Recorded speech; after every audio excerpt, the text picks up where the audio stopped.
In today's session, we will concentrate on understanding the overconfidence bias. And it is one of the most common biases exhibited by many people around us and in many cases. So before exploring the concept of overconfidence bias and what are other aspects of this bias, we try to test your confidence level by a questionnaire. So in your question, you will have 10 GK level questions. Here, you will have 10 GK questions. And what you will have to do before knowing the answer or before placing your answer, you have to know that there is only single numerical answer possible. So the answers are quantitative answer, and the answer is not kind of opinion-based answer. The answers are factual based, and though there are answers which are single numerical answer, but I'm not asking single numerical answer from you. Rather, I will ask confidence interval or a range in response to each question in which you will have 90% confidence. I mean, say for example, if I ask you what will be the number of deaths due to COVID-19 in Bangladesh in last 24 hours, which is yet to be announced. So I'm not asking a specific number, rather I'm asking a range. Say for example, I'm asking this kind of range, say 80 to 95. But when you will give me the answer or when you will write this answer, you have to confirm that you are at least 90% confident. You are at least 90% confident. You probably have heard about the confidence interval from your statistics class. So that is the way how you will place your answer. So for 10 GK questions, you will have to write down how many ranges, how many confidence interval. You'll have to answer 10 confidence interval. So you are believing that, or you are 90% confident that within this range, your answer will lie. So you are ready to see the questions?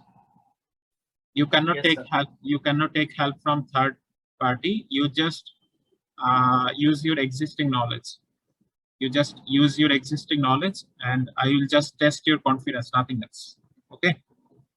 Okay. These are your 10 questions. I'm giving you 1 minute time, and what you do? You will write the confidence interval on your script for these 10 questions. You have 1 minute from now.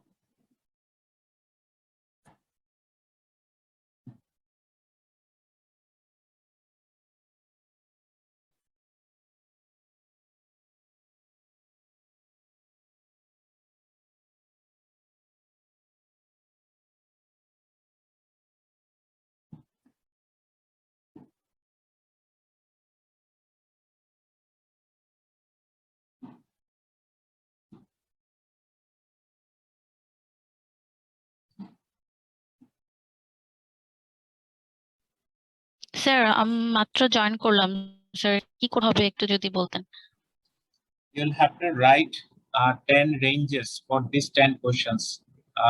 Your answer, you are believing that you are 90% confident that the answer, true answer, lies within the range you are writing. It is not necessary that you will have to pick the appropriate answer or you will have to write the single answer. Rather, you give me a range.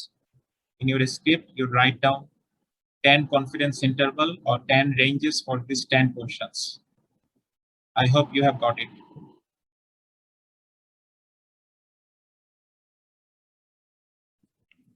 So can confidence level be 0%? No, I'm giving you the 90. You Yeah. have to keep the 90% confidence level. Okay.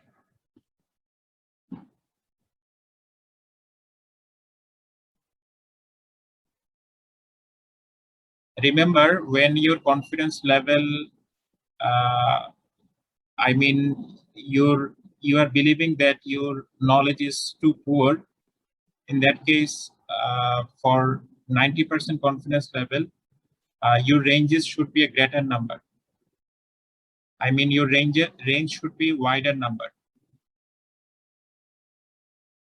Usually, when we are more confident, or when we know some answer very precisely, we give a narrow interval.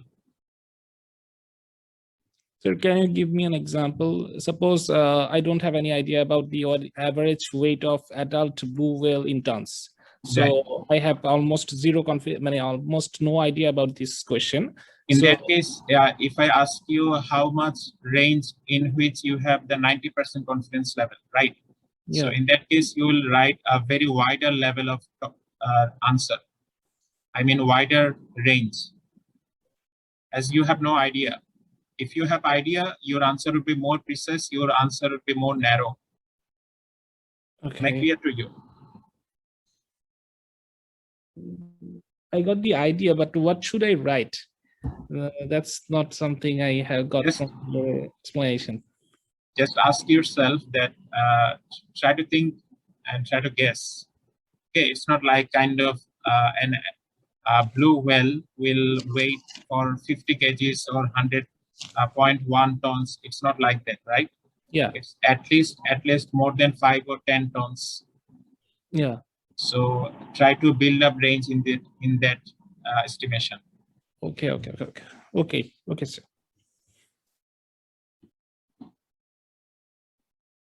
Rashna, you want to ask something? Rashna, you have raised your hand.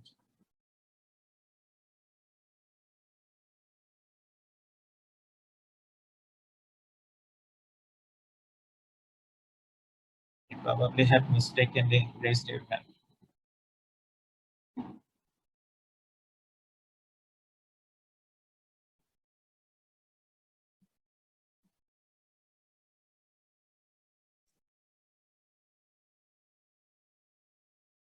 You want me to give more time to you, or it's already over?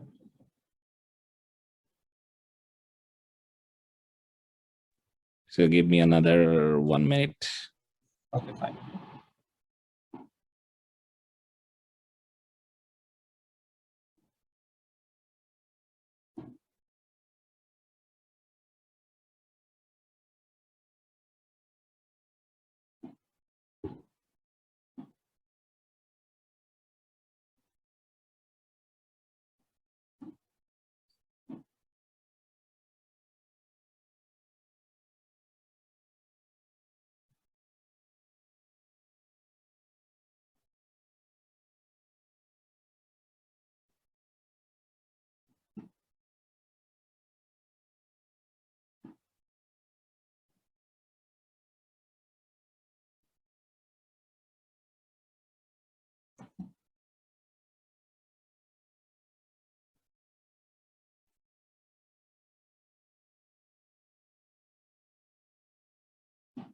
Okay, we are ending our test time. So I'm disclosing the answer to you here. So what you have to do right now, you have to pick the number of questions in which you have made the correct choice. I mean, this answer, for example, if it is within your range, what you have written, in that case, place tick mark on your question, question number 1. In that way, mark for each of these 10 questions. That means the true answer, if it lies within your range, you are getting 1, otherwise you are getting 0.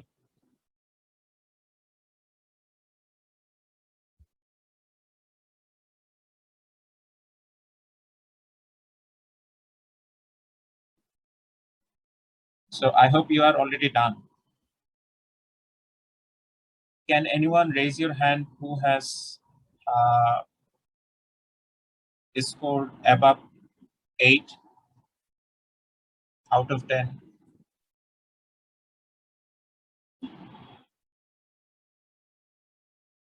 7, 6, 5,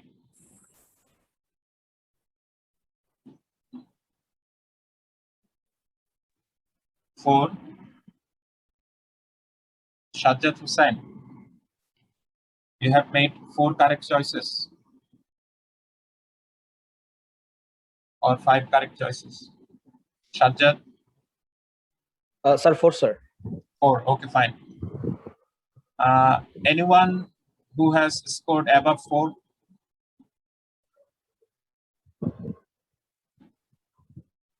Okay. How many of you have scored 0 out of 10? Sir, I got 3 right out of 7. Didn't get the time to answer the last 3 questions. Okay, 3 out of 7. I mean, less than 50%. But also 3, sir. Okay, okay. Anyone 0?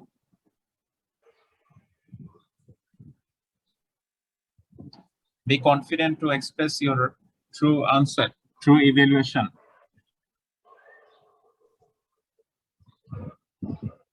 Okay, fine. So we have got highest mark 4.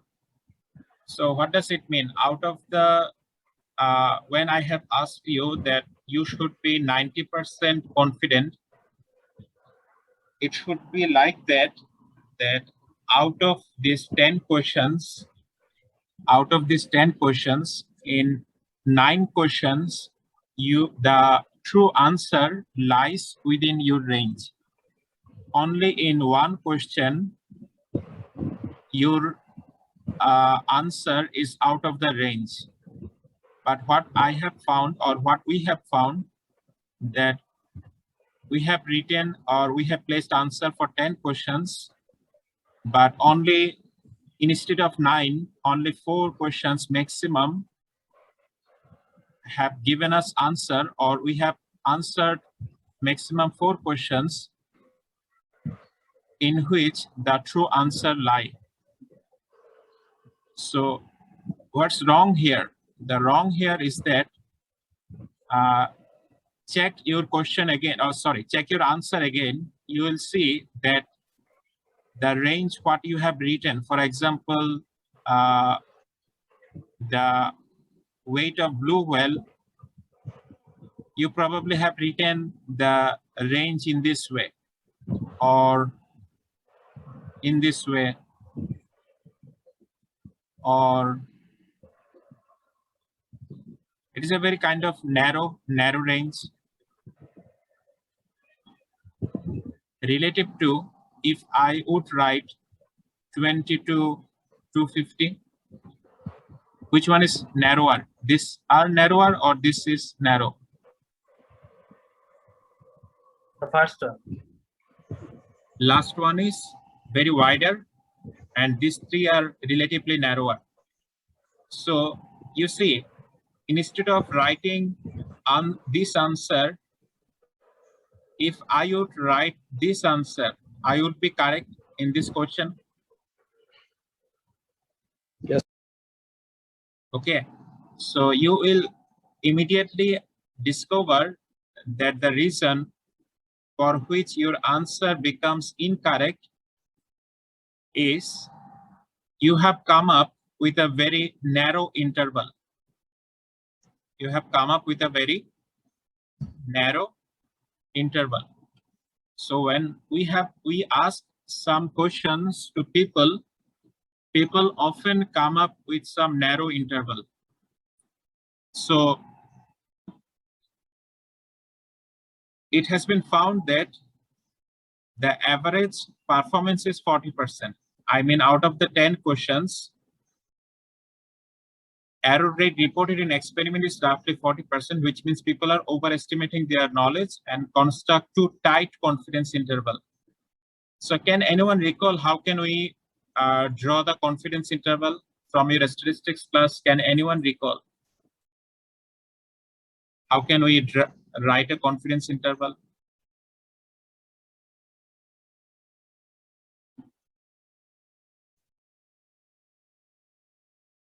Error rate is reported 40%. In that case, correct answer is 60%. Okay, but not, it is much less than 90%. Okay. If you cannot recall, I like to make you recall in this way. X bar, which is average, plus minus standard error. And this standard error is multiplied by some T score or Z score, and you estimate the standard error by standard deviation, divide this number by root over n. Can you recall this estimation of confidence interval from your statistics class? Yes, sir. Okay, fine. So you see, if we are very confident, if we are very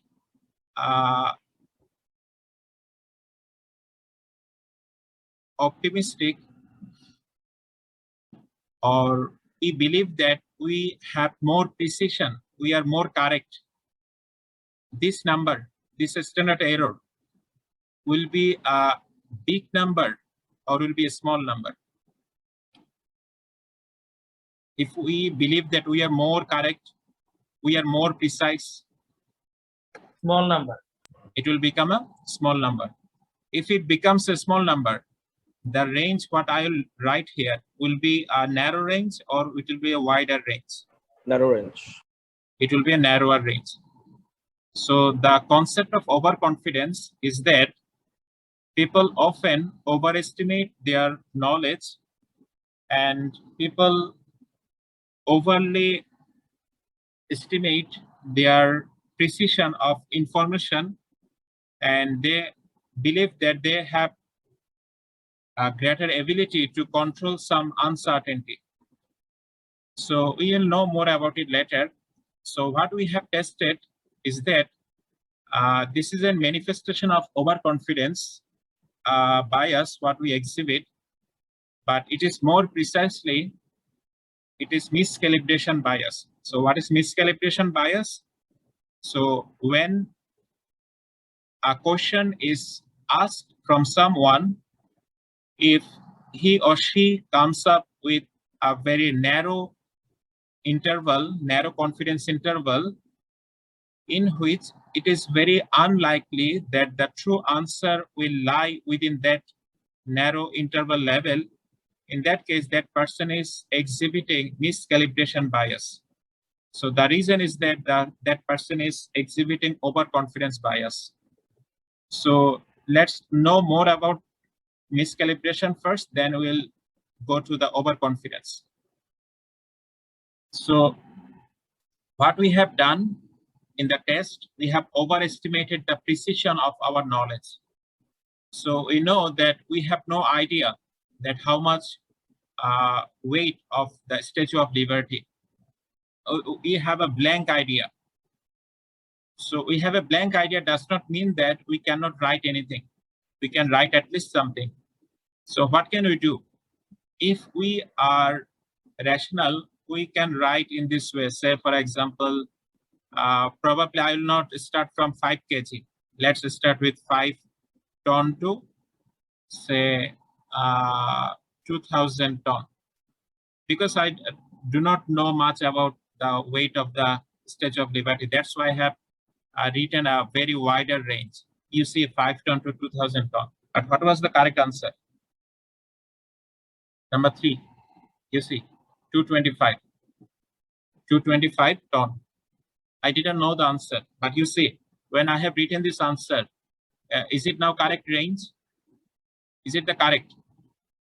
Because the 200 something, 225 is within this range. Yes, sir. So the thing is that if we overestimate our precision level, what I would do, I would write something like, say, 200 to 205. It is a very narrow range. So what has persuaded me to write a very narrow range? When I overestimate the precision level of my knowledge.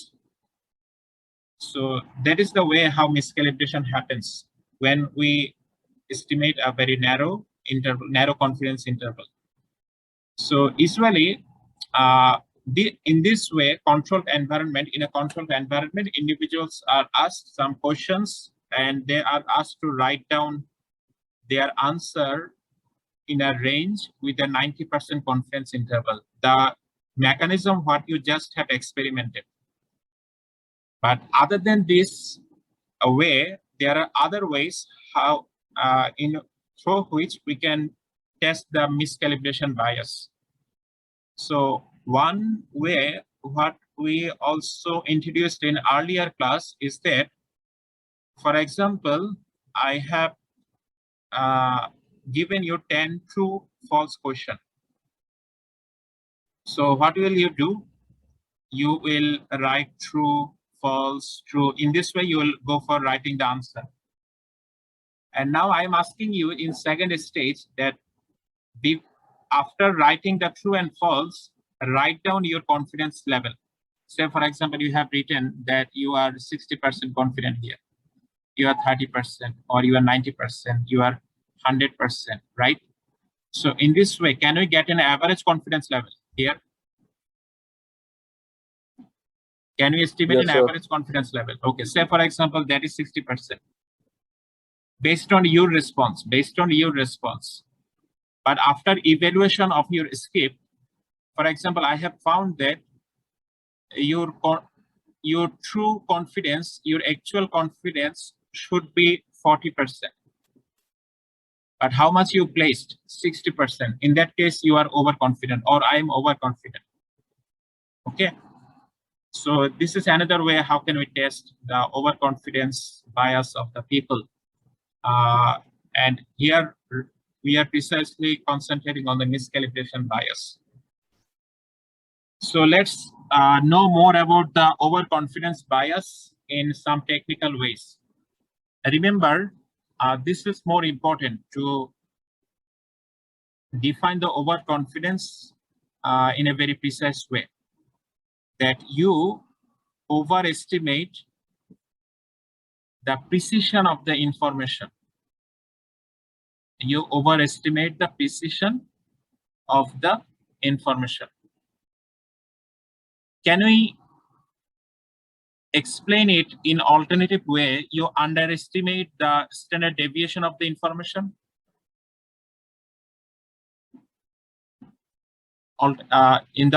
Can we say this alternatively? When we underestimate the standard error or standard deviation of the information, we exhibit overconfidence. Underestimating standard deviation or standard error is same thing overestimating the precision of the information. Are you getting the things? Are these two statements same? What do we measure by the standard deviation? We measure standard deviation to estimate how precise our information is. If the standard deviation is a greater number, our precision is low. Our precision is very low. If the standard deviation is a big number, our precision is very low. If our standard deviation is a very small number, our precision is greater. These two things work in opposite way. Are you getting the things?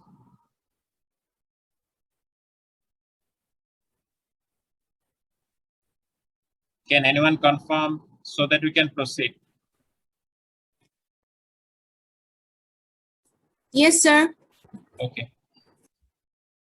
So we have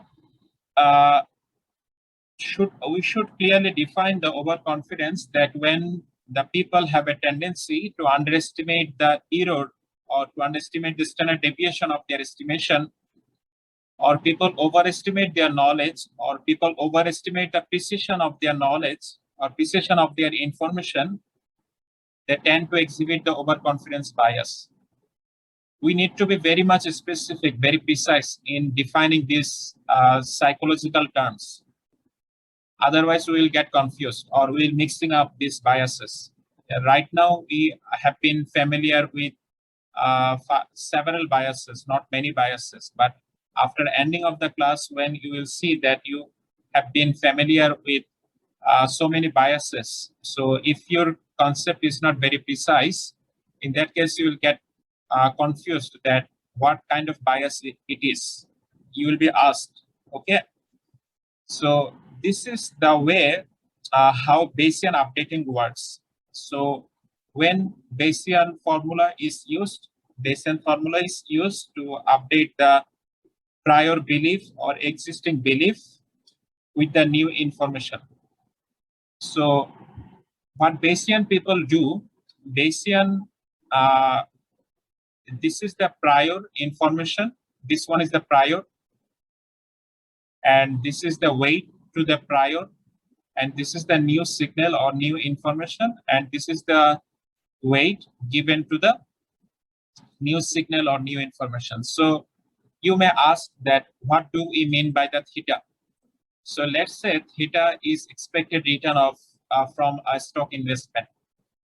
So theta indicates some stock's expected return, what you just have estimated. So let's suppose new information which will affect your return has been appeared in the market. So you want to update your expected return given the presence of the new information. So what you want to do, you want to update your expected return number by adjusting it for the new information. So this is the way how the weighting mechanism in Bayesian formula works. So we showed you this weighting and explained it in previous class. Let me repeat it very briefly, that it is the 1 over variance or inverse of variance. Inverse of variance of what? Inverse of variance of this one. And divide this number by inverse of variance of the existing or prior plus the inverse of the variance of the signal. Here it is the this one. It should be S. It should be this one, S, signal. So the denominator are denominator are same. Numerator is different. Numerator is linked to this. If it is here, numerator is 1 inverse the standard deviation of the signal, and here it is the 1 over standard deviation of the theta. Or here we are estimating the variance, so we are indicating the same thing but in different unit. So let's say what we have just understood, that if a person is overconfident, what he will do. Say we already have this thing. We have to add this thing.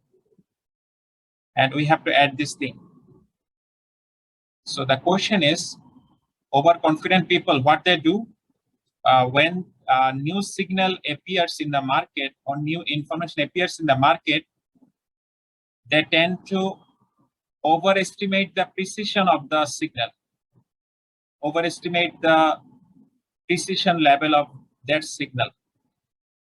In that case, what will happen to this? What will happen to this one? Say sigma square of the signal, variance of the signal. If they overestimate the precision, or their precision is, they are overestimating the precision. In that case, it will be a greater number or it will be a smaller number if they overestimate the precision. So if you estimate a very low standard deviation, what will happen to the inverse of the standard deviation? It will be a big number or it will be a small number. If you estimate a very low standard deviation,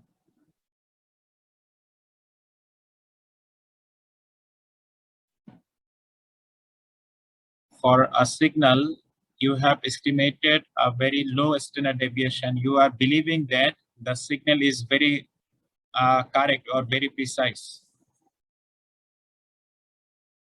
So you have come up with a very low standard deviation. In that case, this number will be a very big number or this number will be a very small number. Sir, big number. It will be a very Big number.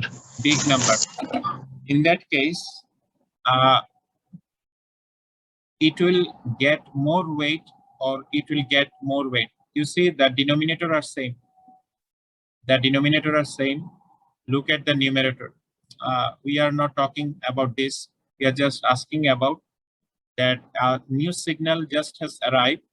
You have underestimated the standard deviation or underestimated the error because you are overestimating the precision level. In that case, if you place a very small number here, it will be a big number here. In that case, which will get more weight? These are actually giving weight. Which will be more weighted? This one, this signal for this, or this will get more weight?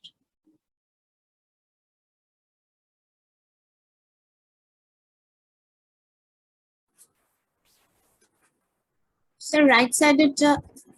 The signal will become more weighted because someone who is estimating it, someone has underestimated the standard deviation. That's why it is getting more weight. Remember what Bayes has mentioned us, or Bayes has suggested us. Bayes has suggested us that between the prior and the signal, that one shall receive more weight, which is more precise. But what the wrong has happened here? The wrong is here that we have underestimated the standard deviation here. We have underestimated the standard deviation because we are overestimating the precision level of this signal. So that's why overconfidence mechanism influences this estimation. So remember, if actually this signal has more standard deviation than the standard deviation what has been estimated by the overconfident people, in that case, this should receive less weight in Bayesian updating. If actually it has more flaws, more standard deviation, and in that case, it should be a less number, it should be a low number, it should receive a less weight in true Bayesian updating if you are not overconfident. The discussion what we just have made is from the perspective of overconfident. If I'm asking you, if you are not overconfident, in that case, the signal will receive less weight relative to the weight given by the overconfident person. Make clear to you?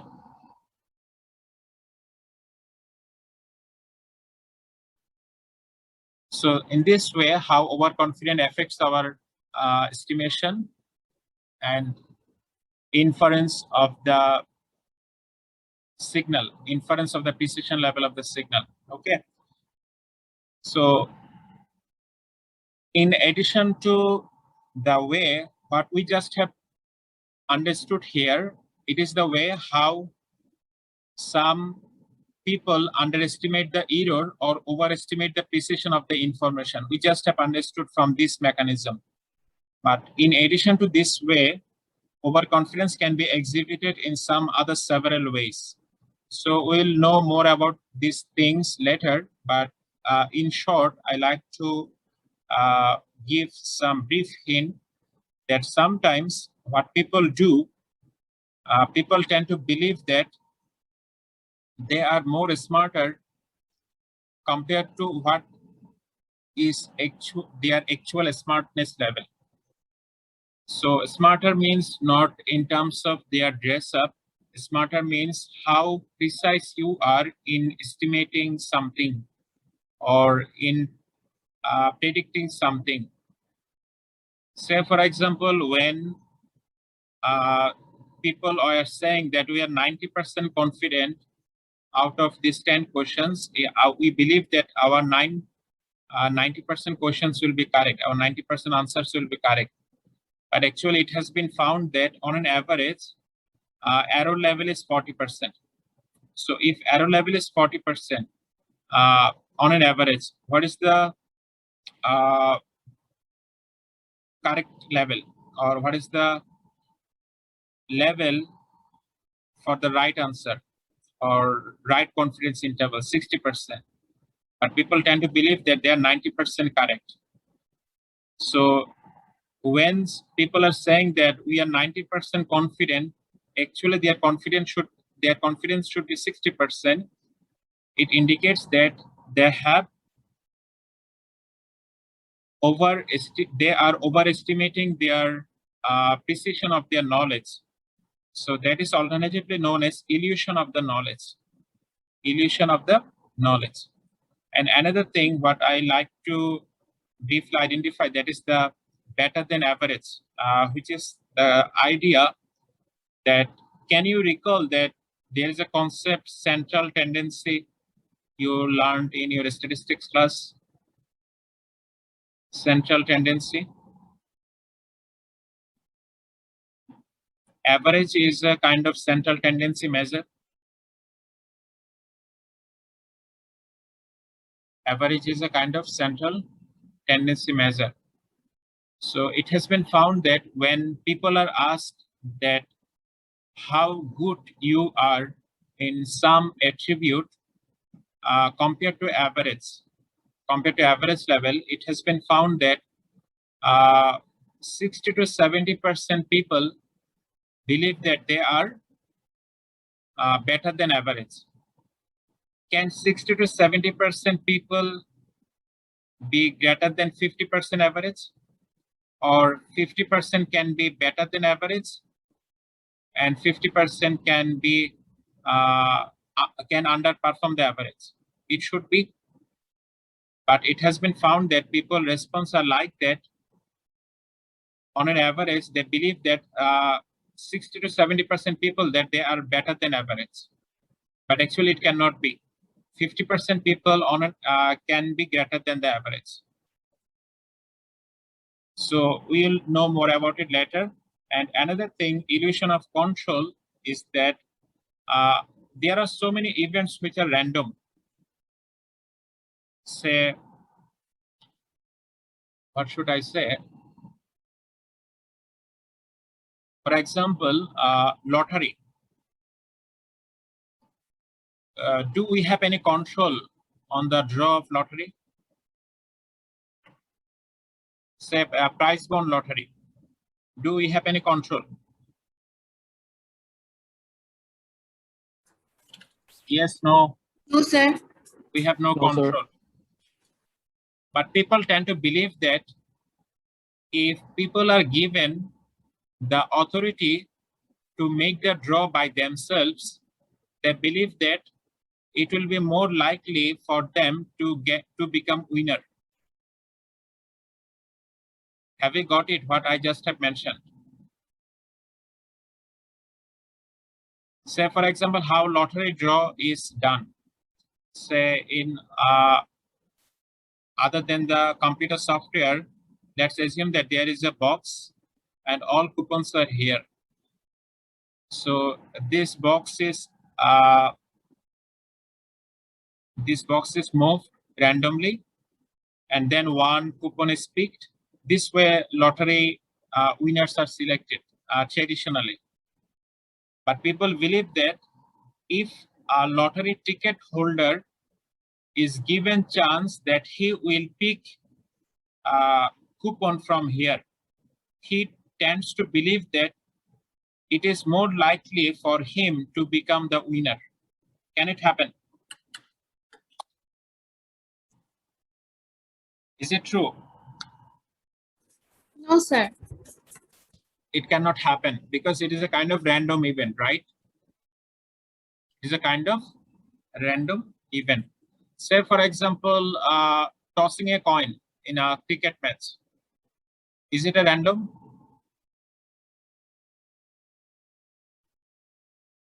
It is a random event.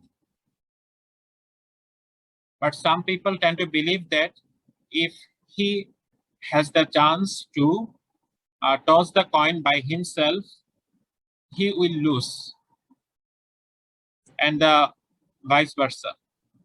So that is not logical. So that happens. That happens for what? That happens for overconfidence bias. So some people believe that if they toss the coin, they will win.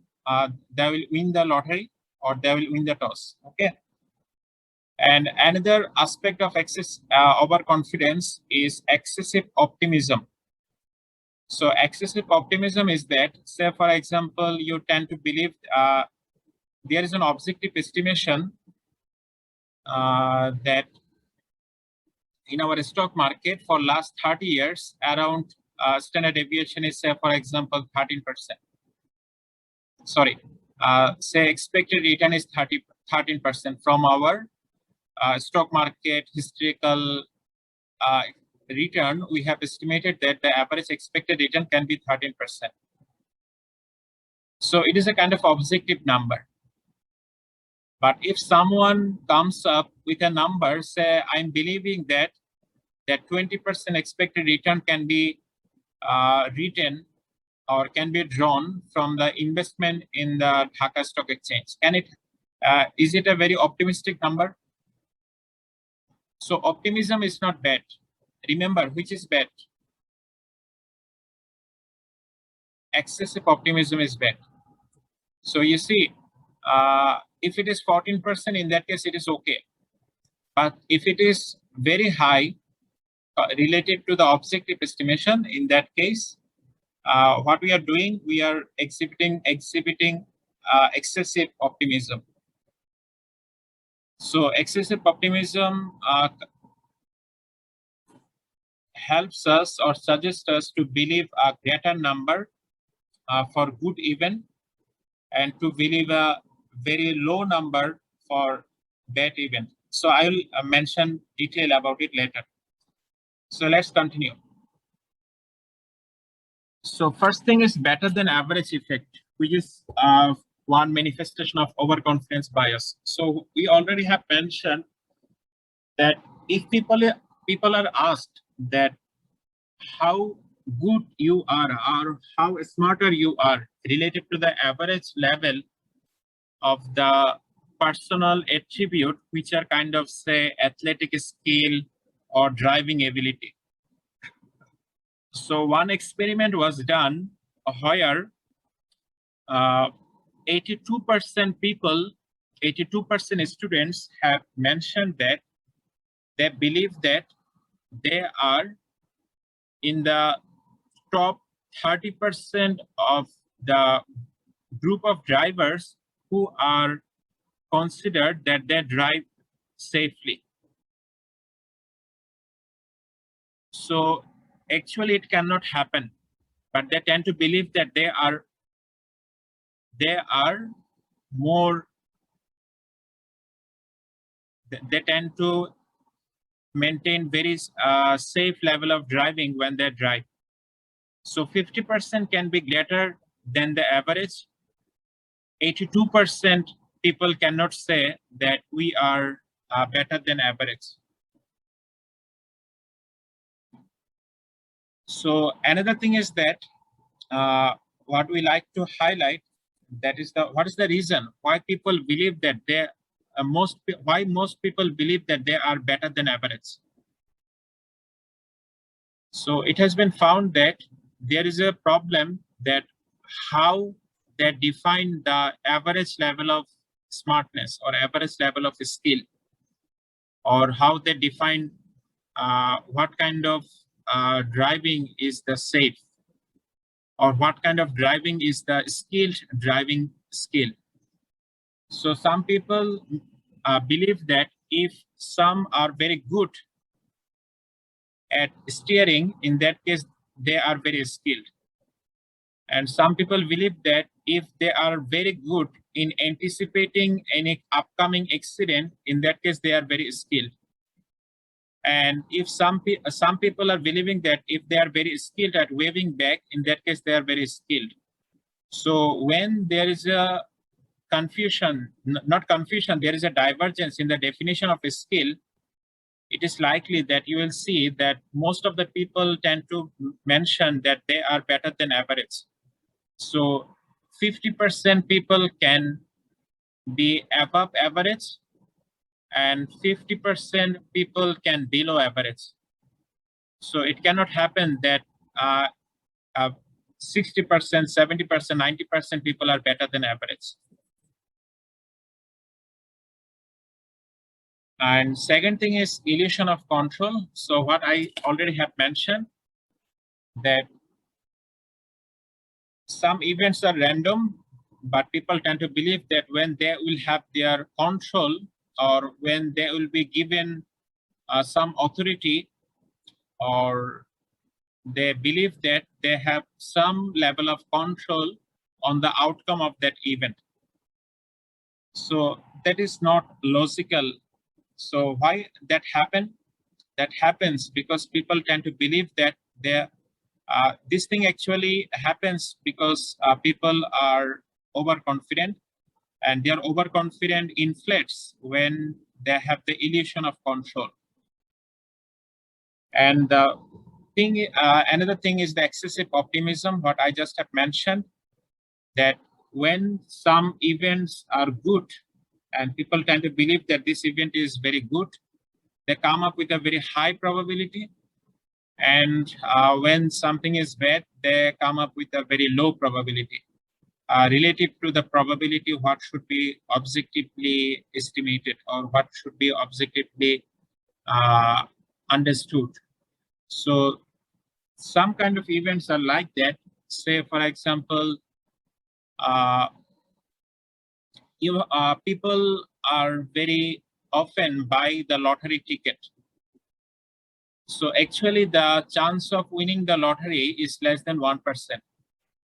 So you probably can recall from the prospect theory that people tend to believe very high probability when the actual probability is low, and people tend to underestimate the probability when the actual probability is very high. So the thing can be applied here also. In good event, people tend to believe that, say, instead of 1% of chance of winning lottery, they tend to believe that they have 20% chance of winning lottery. And say, for example, in case of deadly disease, say COVID-19, what has been affecting us every day, people tend to believe that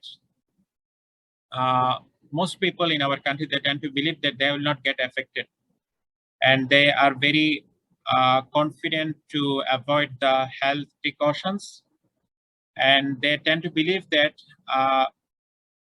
and some people are also saying that no person in their family has got affected, so there is no chance that he will get affected. So they are underestimating the chance of getting affected from COVID-19. So what is the reason? They have excessive optimism. So why they are underestimating the probability? Because there is a kind of bad event. If it would be a good event, they would overestimate the probability. So it is very common. It is very common when we are a student, we expect that we expect to receive higher marks, compared to what actually we receive. And the job seekers, they estimate that they will be more called relative to the number of call what they actually receive. And another interesting thing is that people who get married, they tend to believe that their wedding, their marriage, their family life will be successful, instead of having objective evidence that there is a high divorce rate in the society and it has been growing at a very high rate. However, every newlywed couple tend to believe that their wed will be successful. So what is the reason? They tend to have the excessive optimism. So excessive optimism and miscalibration can go hand in hand. So try to relate it. So in Bayesian theorem, we mentioned that how you can estimate the true confidence interval by giving appropriate weight. Say, for example, you estimated the expected return is 10%. So this is the average return. So by doing a sum and subtraction of the standard error, you have come up with a 90% confidence interval, that is 10% to 30%. So you see that it is a kind of true distribution. There is no bias. But if someone is optimistic, what they will do? Let me make it very precise and try to understand it very precisely. Optimistic people will not change this, will not influence the standard error. What they will do? They will attack this. Say, for example, expected return is 10%. Optimistic people will say, no, it is not 10%. I tend to believe that it is 20%. And if you, it is 20% is much greater than the average 10%. In that case, it is excessive optimism. So, but if the person is overconfident, he will not attack on this. What he will do? His bias will have influence on the standard error. In that case, his confidence interval will become a very narrow interval level. Have you got the difference? How can you differentiate between excessive optimism and the overconfidence? Please confirm it. How overconfidence and excessive optimism are different? They are related, but they are different. Can you hear me?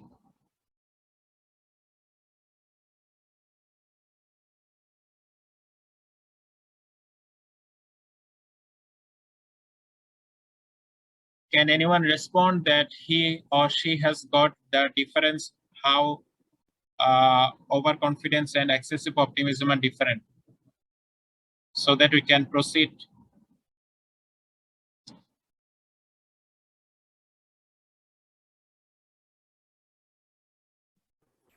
Sir একটু repeat করলে ভালো হয়। Okay. When someone is overconfident, overconfidence bias has influence in estimating the standard error or standard deviation. Remember the precision of the information, underestimation of the standard deviation, what we mentioned in the definition of overconfidence. But when someone is excessive optimistic or very optimistic, his bias, excessive overconfidence bias, will not have influence on this. His influence will be on the expected level of return or the average level, which is the first part of the confidence interval.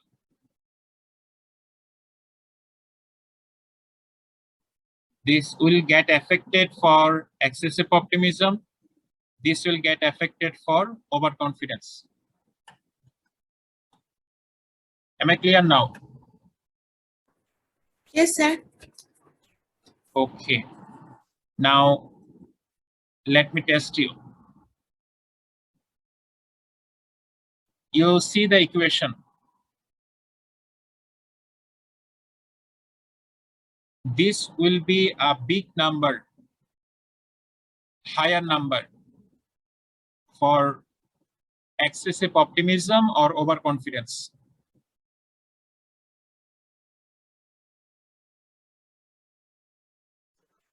Overconfidence. You're saying just the opposite. I just have mentioned that this is not connected to the standard error or standard deviation. Standard deviation is here. These are some average level of signal or average level of prior. So overconfidence will affect this. You see, overconfidence will affect this. Overconfidence will affect this. But excessive optimism will affect this. Have you got it? Got it, sir. Okay. Now, what are the costs of excessive optimism?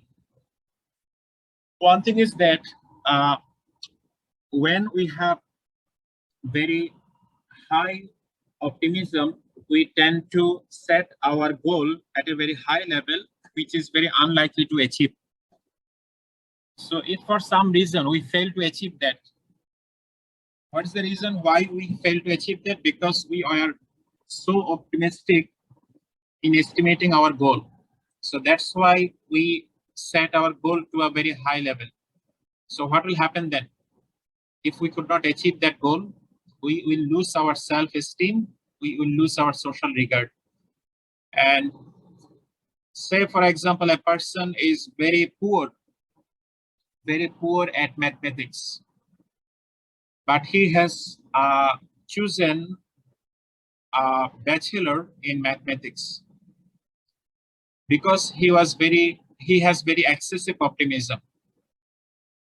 In that case, though he will try his level best, but if it does not work, what will happen? The time and money will become wasted because of the excessive optimism. And one thing what I like to highlight, that it is difficult to make difference between these two, but it should be. We should make a difference between these two. Say, for example,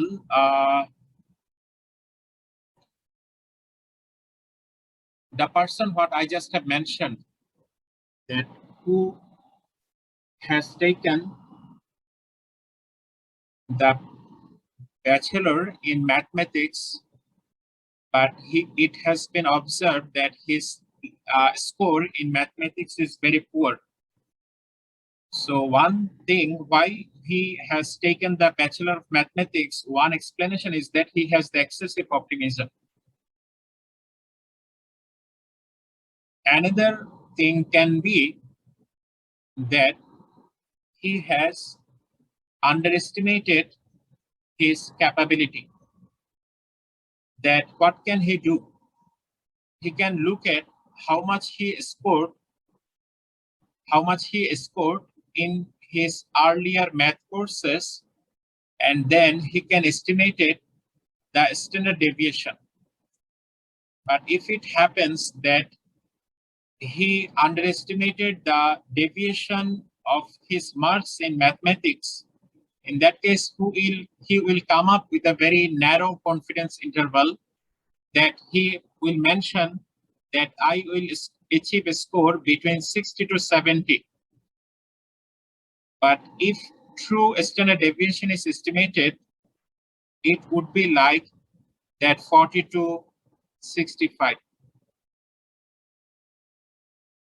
But for miscalibration bias, he has come up with a very narrow confidence interval. That's why he is doing very poorly in his Bachelor of Mathematics.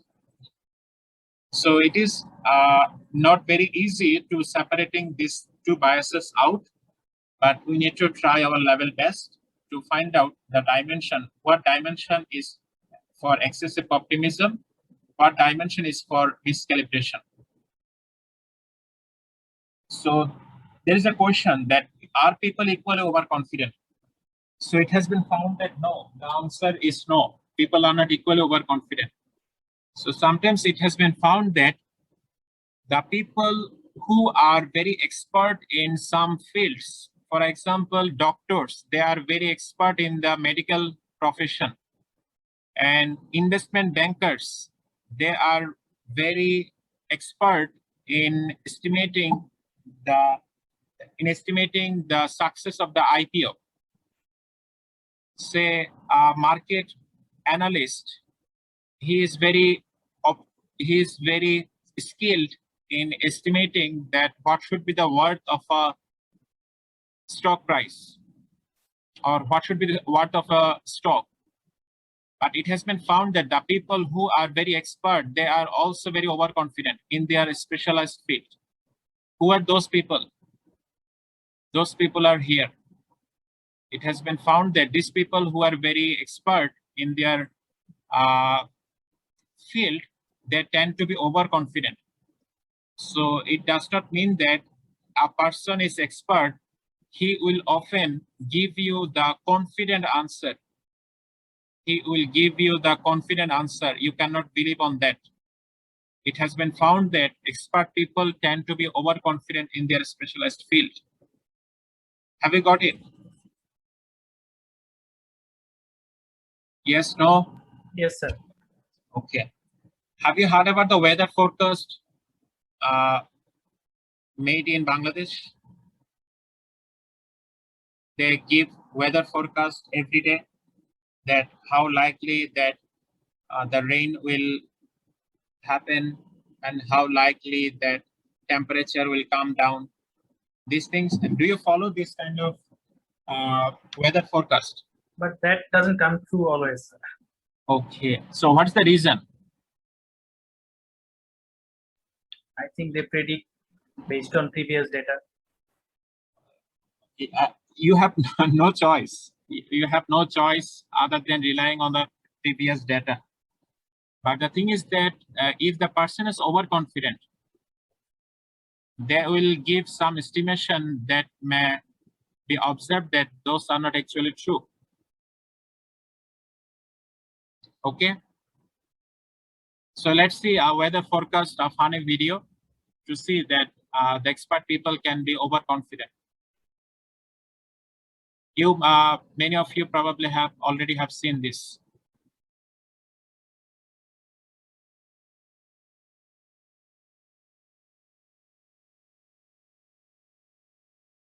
Can you listen? No, sir. You cannot listen. No, sir. Okay. Are you listening now?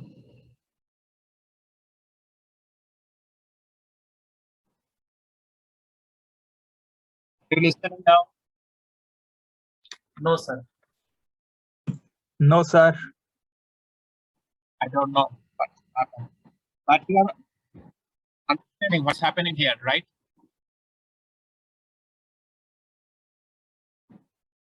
You are understanding what happened in this video.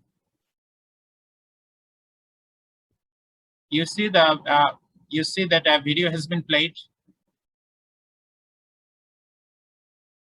Yes. No. Yes, sir. Okay, but you couldn't listen, right?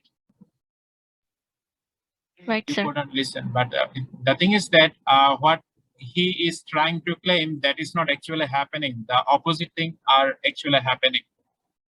So that is already available in the web. You can look at this later. Okay.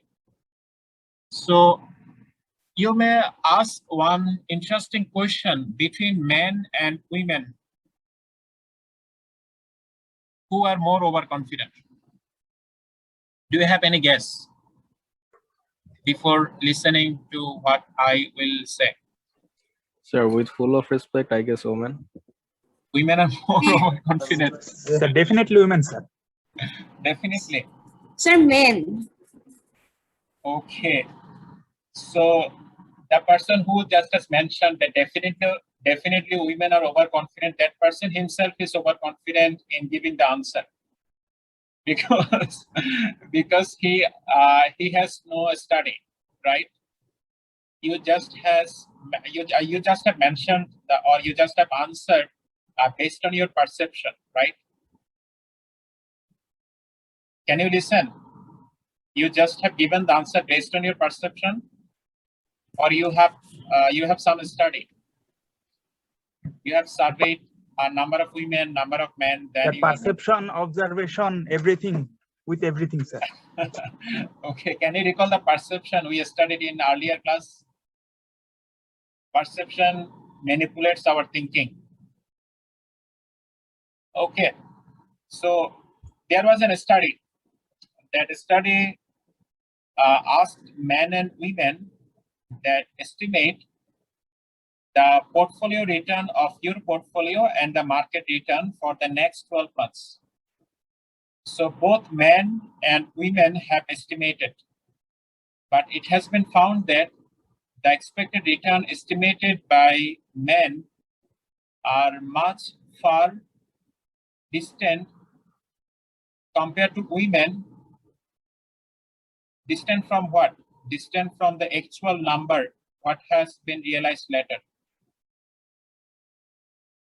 So who are more overconfident? Women or men?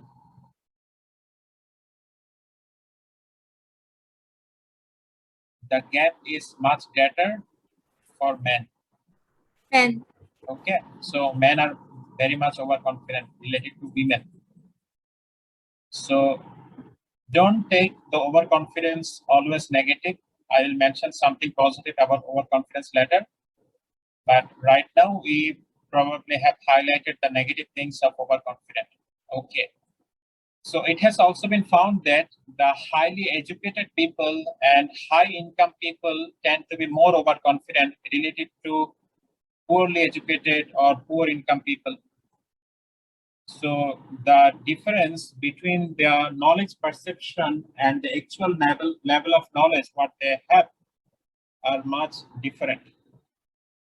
And the rational people, what they should do, they should follow the Greek philosopher Socrates, because Socrates has a famous quote that I know nothing except the fact of my ignorance. So if we know more about our ignorance, which will be more precise? Which will be more precise? The standard deviation of our estimation will be more precise. If the standard deviation of our estimation will be more precise, our precision level will be greater and our overconfidence level will come down. And we tend to be confident, not overconfident. Remember, overconfidence and underconfidence are equally dangerous. So we are asking for confidence, not for overconfidence, not for underconfidence. Okay.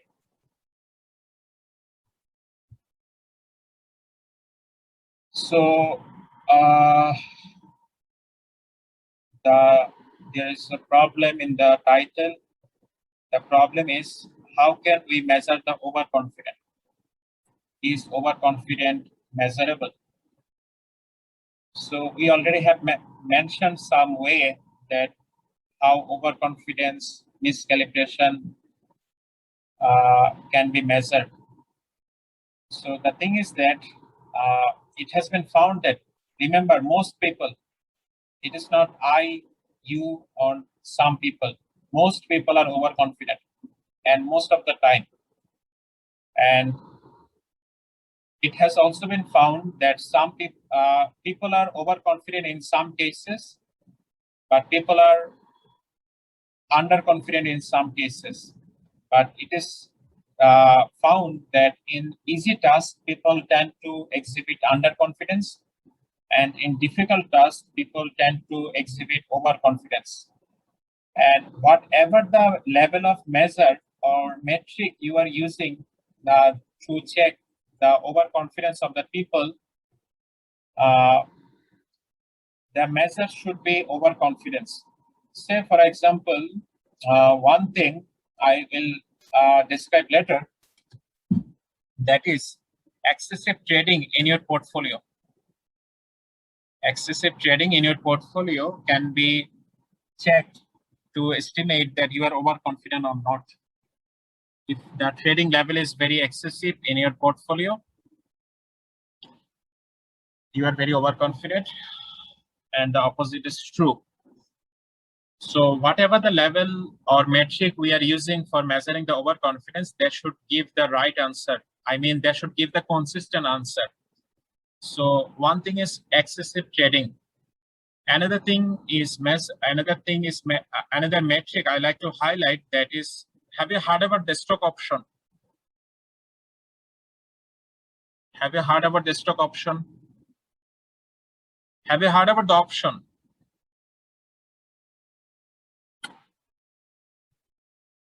Yes, no.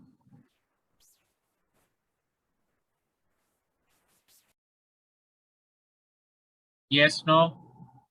No answer. If there is no answer, I have no answer. Yes, okay. So the option holders get the right to own a stock at a certain price on a certain date. So if the market price is greater, it is profitable to exercise the option, and the opposite is true. And it has been found that the CEOs, corporate CEOs, they are given the stock options. So it has been found that the CEOs who are more overconfident, they tend to defer the exercise of the stock option. So what they do not do, they do not exercise the stock option immediately. They tend to hold the option for a longer time. What is the reason?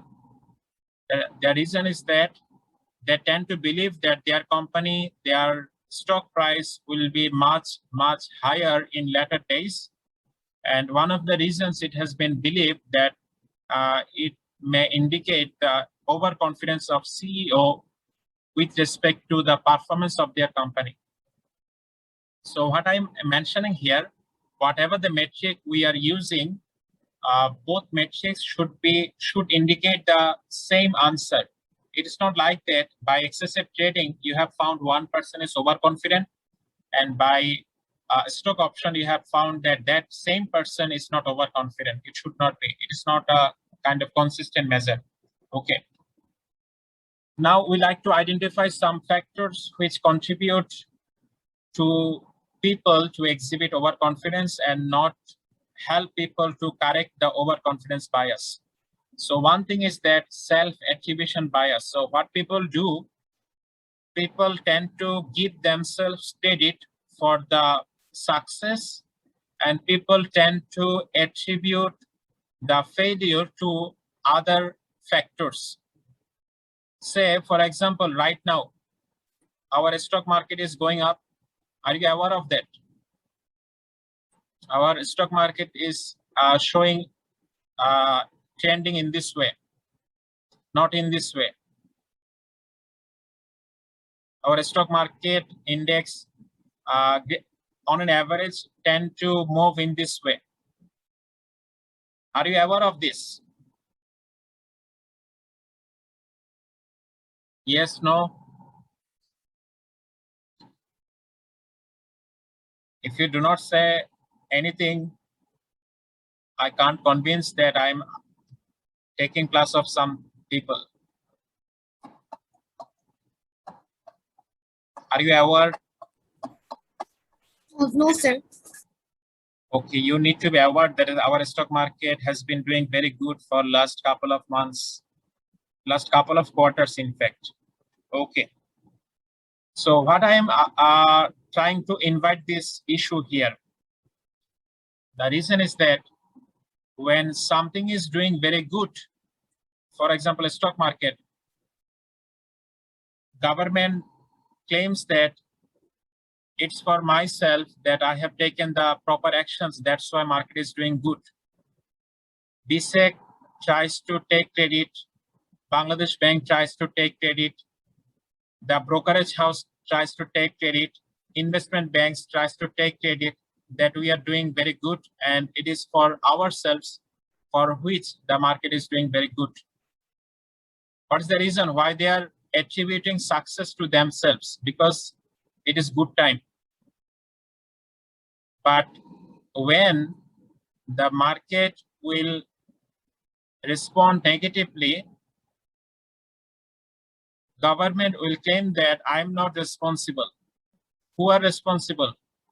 Retail investors are responsible.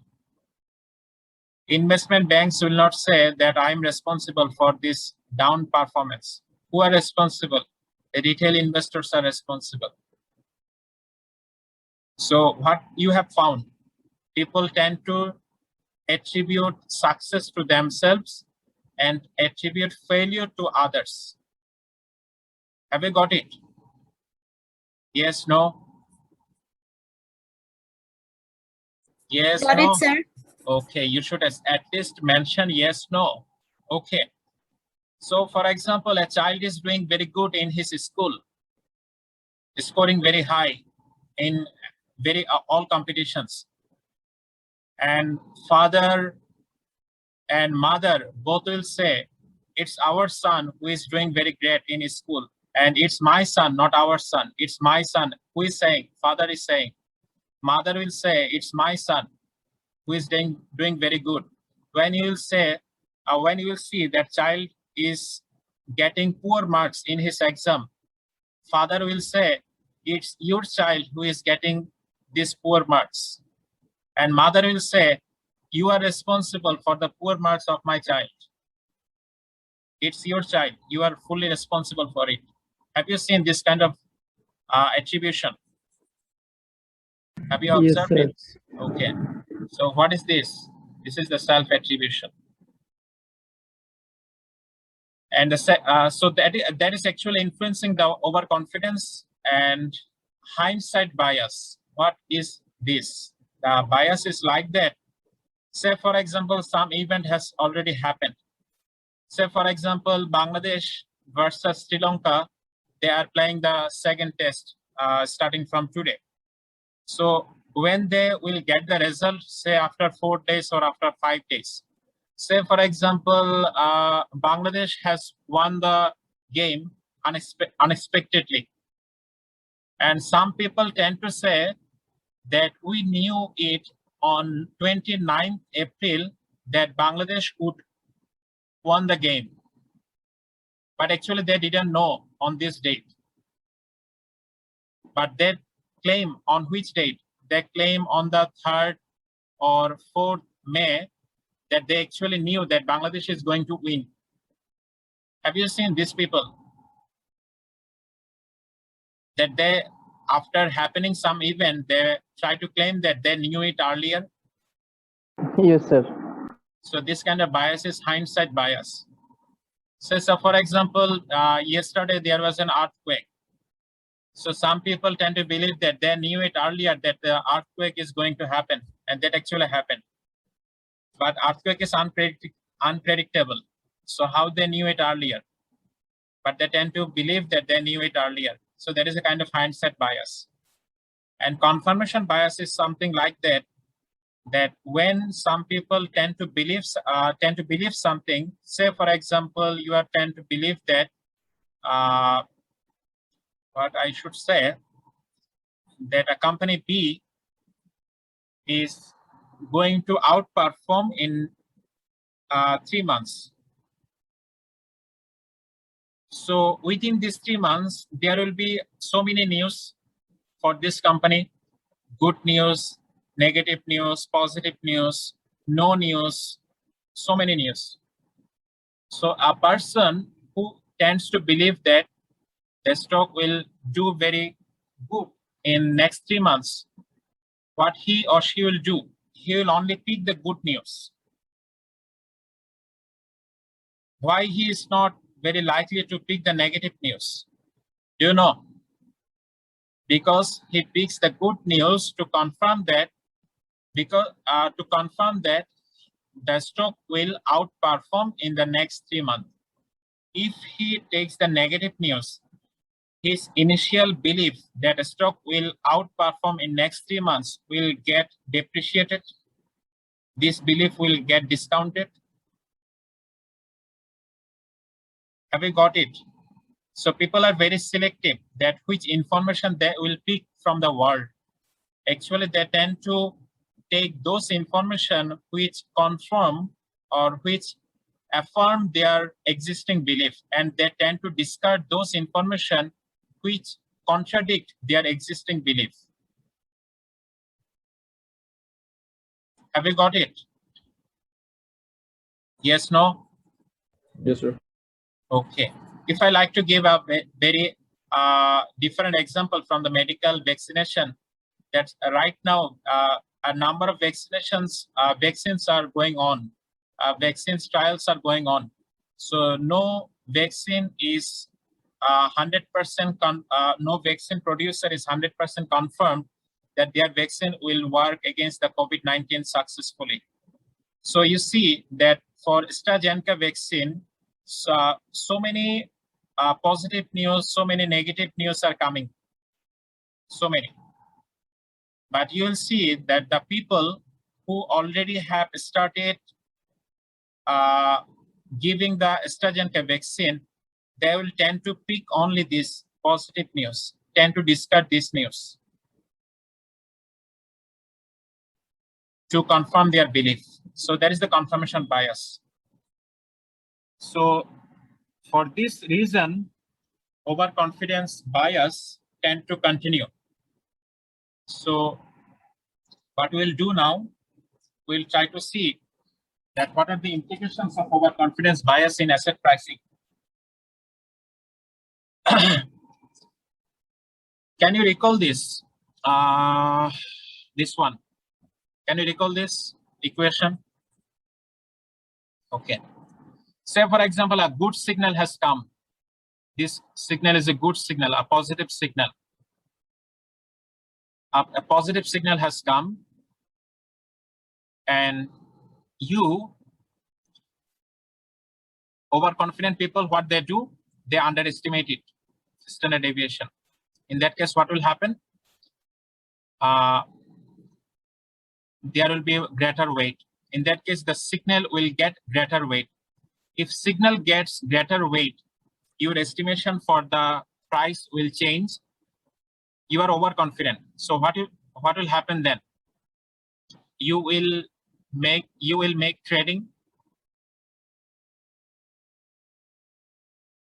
Remember, if the standard deviation for the signal is very high, in that case, signal will get very poor weight, very less weight. In that case, you should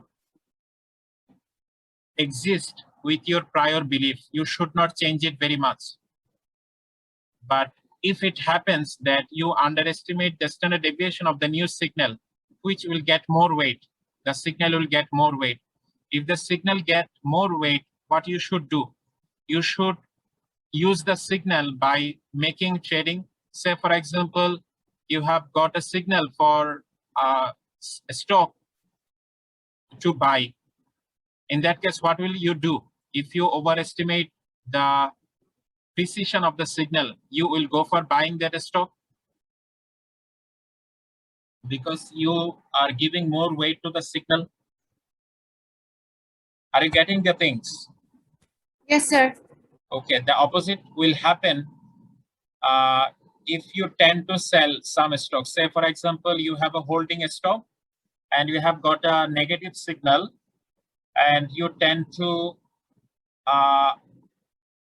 overestimate the precision, underestimate the standard deviation.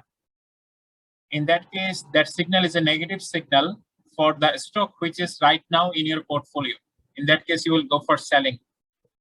So if a person is very overconfident, he tends to deflate the standard deviation and give more weight to the signal, he will incur more buy transaction, more sell transaction in appropriate cases. In that case, what will happen? He will make more trading or he will make less trading. Relative to the Bayesian people. Remember, Bayesian people are giving the appropriate weight. But the overconfident people are giving more weight to the signal. What will happen? They will make more trading or they will make less trading. If they put more weight to the signal inappropriately,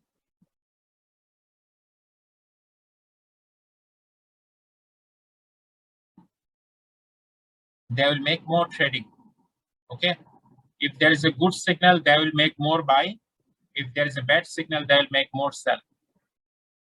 So this amount of trading will be much higher than the amount of trading which is expected by the Bayesian theorem.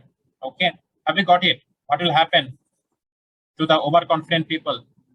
Overconfident people will engage in much or excessive trading. Okay. Second one, return predictability. So what overconfident people will do when they will overestimate the precision of the signal, they will end up estimating the higher price of a stock if the signal is a positive. And if the signal is negative, they will deflate the price of the stock. So the price will rise too much relative to which price? Relative to the Bayesian price. So if the price is right now becomes very higher and you end up buying the stock at a very higher price, what will happen to the return in future to you? It will be negative or low return because of the high overconfidence or because of the overconfidence in today. And if the opposite thing is happen, that for negative signal and you have made overconfident estimation of a standard deviation, in that case, you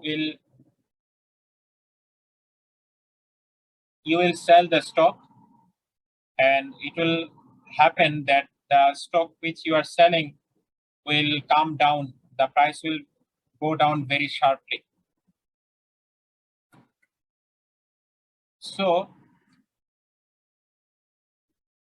if you end up buying or pushing a price for overconfidence to a higher level, you should expect low return in coming days and vice versa.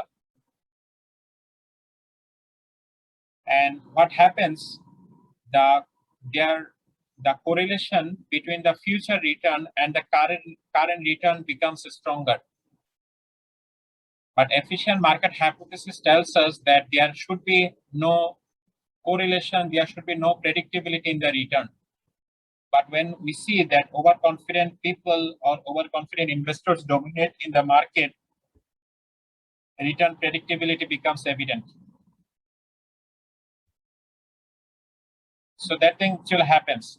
And excessive volatility. So when people engage in more trading, what will happen? The volatility becomes very high or volatility becomes very narrow for excessive trading. What do you expect for overconfidence bias among the investors? High volatility. There should be excess volatility. So in our concluding part, what we will do, we will try to show you some experiments, some research findings of the overconfidence bias. We are taking 5 minutes extra because we have we got disconnected. Okay. So this paper, this study was made by this person, Odian, in 1998. So what they did, can you recall that the overconfident people will engage in excessive trading? So when some people buy a stock and some people, same people sell a stock. What is their belief?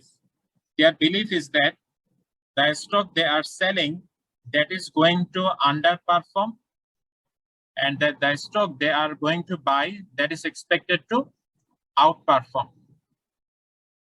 So for overconfidence bias, when people go for buying and selling, the author has analyzed the performance of the buying stock and the selling stock. So author analyzed the 49,948 purchases and 47,535 sales transactions.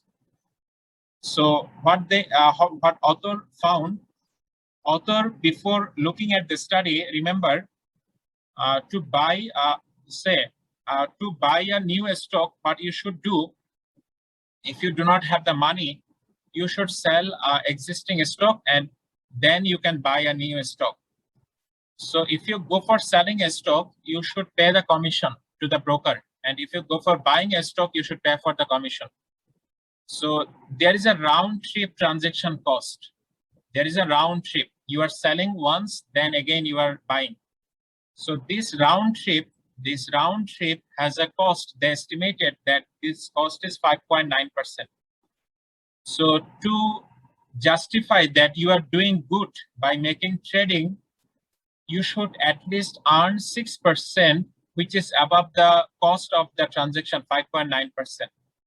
So they have found, author has found that the stock what were purchased for overconfidence or for excessive trading, after 84 days trading, it has been found that their average return is 1.83%. And after 1 year, it is 5.69%. And after 2 years, it has been found that their return is negative to 24%. And the stocks which have been sold by the investors, they generated 3.19% return in 84 days trading day. And in 1 year, they gave return 9%. And after 2 years, they gave return to 27.32%. So which stocks underperformed? The stocks which are bought are the stocks which are sold. These stocks underperform, purchase stock, or the stocks which are sold underperform? Purchase stock. So what reason can be identified? The investors are overconfident. The investors are overconfident. That's why they ended up buying the losing stock and selling the winning stock. Okay. Second one, trading is hazardous to your health. Remember, excessive trading, not trading. Excessive trading is hazardous to your wealth. So Barber and Oden in 2000, they examined the trading volume. They look at the trading volume of the trader, and based on the trading volume, they sorted the people. They sorted the traders from, they made a quintile, and they have made 5 groups. So the first group includes which traders? The traders who make a very low turnover, that means less trading. And the people, traders who make very high trading, they are in the group 5. So you see the white bar indicates the gross return, and the black bar indicates the net return, and the gray bar indicates the turnover. Now, in comparison to this group's performance, compare this with the average individual and compare it with the market return. So you see, in terms of gross return, all groups are performing very equally relative to the market. In terms of gross return, I mean, you have not excluded any transaction cost. But when you have excluded transaction cost, compare this group. This is group 1 who has made very low turnover and the group who has made high turnover. Which group has underperformed relative to the market and which group has underperformed relative to other groups? The group Excessive traders. excessive traders underperformed. So have you got the proof of it? Okay. So that is the way how overconfidence is examined. And we like to conclude just by mentioning that you probably have been familiar with some online trading software, online trading app. Say, for example, in Dhaka Stock Exchange, there is a DSC trading app. If you are a broker, if you are an investor and you have an account with Lanka Bangla, you will get their own Trade Express. And if you have the account with the Break EPL, you will get also the online trading app. Okay, the thing is that it has been found that online trading has made people more overconfident. So what Barber and Odeon did in 2002, they analyzed the trading performance of this number of investors, 1,607. And it has been found that before switching to the online trading platform, in previous year, investors outperformed the market by 2%.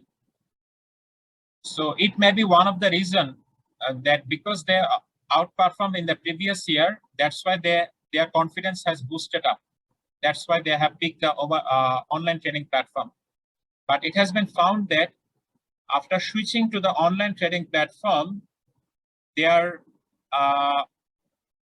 turnover has become very high. You see, this is a solid line. You see the solid line.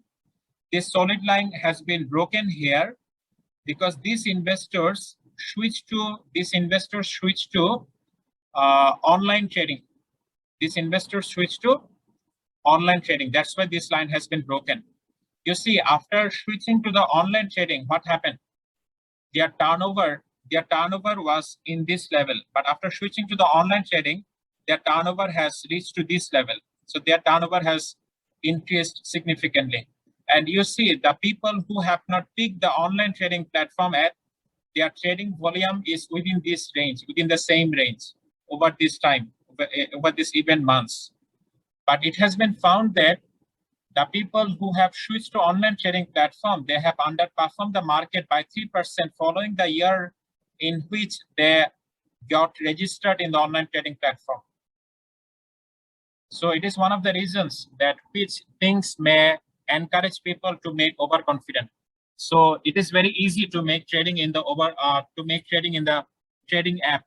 So that's why it may be the reason that why people tend to exhibit overconfidence. But when you need to call a broker and you need to ask what the price is going on and what price you like to make traded, you need to think for a couple of minutes. In that case, you tend to be less you are not tend to be overconfident in that case. Okay. So there are consequences. You already have got it, that what will happen if the overconfidence bias is exhibited and how can we overcome the overconfidence bias. So this is all about overconfidence bias in today's session. We like to end our today's session. It's all already